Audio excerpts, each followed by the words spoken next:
গত রবিবার ছিল ছুটির দিন। ও বললো যে আজকে না আমি চিকেনটা রান্না করবো, তা নাহলে অন্যদিন সব বন্ধুদের সঙ্গে কোথাও যায় ঘুরতে টুরতে, হয় সিনেমা দেখতে, নাহলে কোনো জায়গায় খেলতে বা এই করতে যায়। তো সেদিন ও বললো না আজকে আমি রান্না করব। আমি ততক্ষণে চিকেনের আলুগুলোকে কেটে নিলাম, সাধারণ চিকেন রান্না করবে আলু দিয়ে ঝোল। তো এবার ততক্ষণে আমি শুকনো লঙ্কার মধ্যে গরম জল দিয়ে একটু ভিজিয়ে রাখলাম। এই কারণে ভিজিয়ে রাখলাম, লঙ্কাগুলো একটু নরম হয়ে যাবে, বীজগুলো সহজে ছাড়ানো যাবে।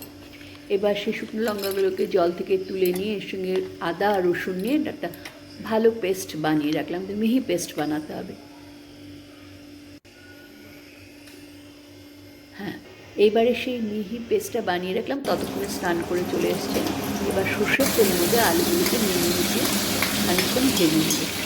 ভাজার পরে মিহি লঙ্কার আর আদার পেস্টটা তেলের মধ্যে দিই। লঙ্কার আদার পেস্টটাকে কতক্ষণ ধরে ভাজতে থাকলো, যতক্ষণ না আদা রসুন আর লঙ্কার কাঁচা গন্ধ না যায় ততক্ষণ ধরে ভাজবো। ভাজতে ভাজতে যখন রঙটাও খুব সুন্দর হয়ে আসবে, গন্ধ চলে যাবে, তখন ও এগুলো এর মধ্যে কুচুনো পেঁয়াজগুলো দিই। কুচুনো পেঁয়াজগুলো সামান্য নুন দিয়ে দিল। এই ক্রমাগত নাড়তে নাড়তে ওই মশলার সাথে ওই পেঁয়াজগুলোকে ভাজবে। পেঁয়াজগুলো যখন প্রায় গলে এসেছে তখন আলুগুলো এর মধ্যে দিই। আলু পেঁয়াজ আবার এরকম করে ভাজলে আলুটা এগুলো ভাজলে বাইরের ক্রাস্টটা খুব সুন্দর হয়, আলু সেদ্ধ হয় খুব সুন্দর। তারপরে আবার চিকেনের টুকরোগুলো দিয়ে দিলে শুধু হলুদ মাখানো চিকেন আর সামান্য দই, 2 চামচ দই। দই দিয়ে এটাকে সামান্য কষাতে কষাতে যাতে চিকেনটা প্রায় সেদ্ধ হয়ে আসে। যেহেতু ও ঝোল রাখবে বলেছে, সেই জন্য একটু জল গরম করে নিয়ে জল গরম করে ঝোল দিয়ে জল দিয়ে এবং ঝোল হয়ে গেল। আর দিয়ে দিল সামান্য গোলমরিচ আর গরম মশলার গুঁড়ো। তারপরে চিকেনটা বেশ যখন ফুটে আসলো জলটা, তখন চিকেনটাকে নামিয়ে নিলাম। আমি ততক্ষণ একটু নুন হলুদ মাখিয়ে মাছগুলোকে ভেজে নিলাম। মাছগুলোকে ভেজে, এটা হচ্ছে রুই মাছ নয়, এই সাউথের কী মাছ জানি না, কিন্তু মাছটা খেতে খুব খারাপ নয়, কাটাও কম। আর দইয়ের মধ্যে হলুদ নুন মিষ্টি মিশিয়ে আমি রেখে দিলাম। মাছগুলোকে ভেজে এই দইয়ের মধ্যে আমি ম্যারিনেট করে রাখলাম।